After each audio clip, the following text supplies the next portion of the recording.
Béatrice Rulle ce matin, 6 minutes avec Delphine Bachmann. Elle est conseillère d'État chargée de l'économie et de l'emploi concernant ce plan d'action extraordinaire pour soutenir la Genève internationale, Béatrice. Bonjour Delphine Bachmann. Bonjour. Merci d'être sur Radio Lac ce matin. Le Conseil d'État qui présente ce soir en urgence au Grand Conseil un projet de loi pour un plan d'action extraordinaire pour soutenir cette Genève internationale. 10 millions de francs débloqués pour 3 mois pour soutenir ces ONG impactées par la suspension de l'aide américaine. Il y a donc le feu dans la maison Genève internationale, Delphine Bachmann. Alors oui, la situation, elle est dramatique. Il y a vraiment des coupes de financement très imprévisibles qui touchent massivement les organisations internationales, mais nous on s'intéresse aussi plus particulièrement au tissu des ONG. Elles sont plus de 450 à Genève, dont 250, un peu plus, emploient du personnel à Genève. Les employés de ces ONG payent des cotisations sociales, payent des impôts. Ce sont vraiment des emplois genevois. 3500 emplois dans ces ONG. On estime que plusieurs centaines pourraient être directement touchés par les coupes budgétaires imprévisibles qui arrivent. Et en fait, ces ONG, par leur statut, ne peuvent pas bénéficier de mesures de chômage partiel auxquelles peuvent accéder des entreprises. Type RHT. Type RHT, voilà. Et donc ici, l'idée, c'est de venir pallier durant une période de 90 jours à ce déficit de droit au RHT pour que leurs employés ne soient pas licenciés. On a déjà des annonces de licenciement collectif à hauteur de plusieurs dizaines de personnes. C'est donc extrêmement préoccupant. L'objectif, il est double. Alors, vous l'avez dit, le Parlement doit entériner et doit voter ce projet de loi. Normalement, demain, peut-être ce soir, mais sinon, ce sera demain. On espère qu'on aura le soutien du Parlement.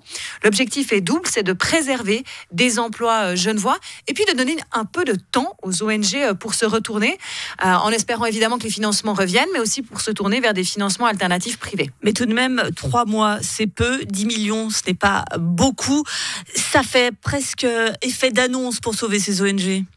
Alors, le plus simple aurait été, je vous assure, de ne rien faire et puis de se contenter de pleurer avec celles et ceux qui déplorent, comme le gouvernement genevois. Vous n'êtes pas une femme à pleurer sur votre sort. Non, absolument pas. Et puis surtout, c'est le sort de ces ONG et des prestations qu'elles apportent qui me préoccupe.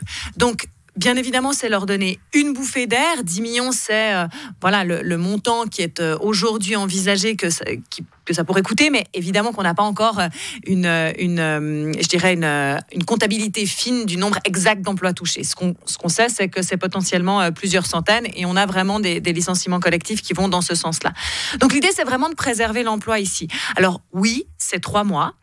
Mais Genève n'entend pas se substituer de manière pérenne. D'ailleurs, on ne pourrait pas le faire à l'impact de ces coupes. Mais c'est vraiment de leur donner le temps de se retourner. Aujourd'hui, les financements qui ont été coupés, ils l'ont été instantanément. Et c'est vrai que c'est extrêmement difficile sans aucune prévisibilité. Genève ne va pas se substituer à ces financements et la Confédération non plus, puisque Karine Keller-Sutter a expliqué hier que le rôle de la Suisse n'était pas de combler les lacunes créées ou pouvant être créées par les États-Unis. Pam. Je pense qu'on est assez d'accord avec ce qu'elle dit, dans le sens où nous, on ne vise pas de palier à long terme. Là, ce qu'on vise là, tout de suite, vous n'auriez pas été c'est la préservation d'un geste de la Confédération pour la Genève internationale. Elle est souvent mise en avant. Je suis bien content de la trouver pour organiser des grands sommets, par exemple. Vous avez parfaitement... Madame Keller-Sutter a raison. On partage le fait qu'on ne doit pas se substituer de manière pérenne. On n'en aurait d'ailleurs pas les moyens. Par contre, cette mesure, c'est une mesure concrète, immédiate, d'urgence, parce qu'il y a un plan d'action qui va être construit ces prochains mois, avec un projet, par exemple, de financement d'un fonds public, privé, qui pourrait être récipiendaire. Donc Genève, voire la Confédération, pourrait participer à ce fonds ? C'est ce que vous demandez ? On pourrait tout imaginer, même si le Parlement a coupé 110 millions dans la Genève internationale encore récemment. Je pense que cette mesure concrète et l'ambition de ce plan d'action, c'est aussi de dire que nous, on se met autour de la table.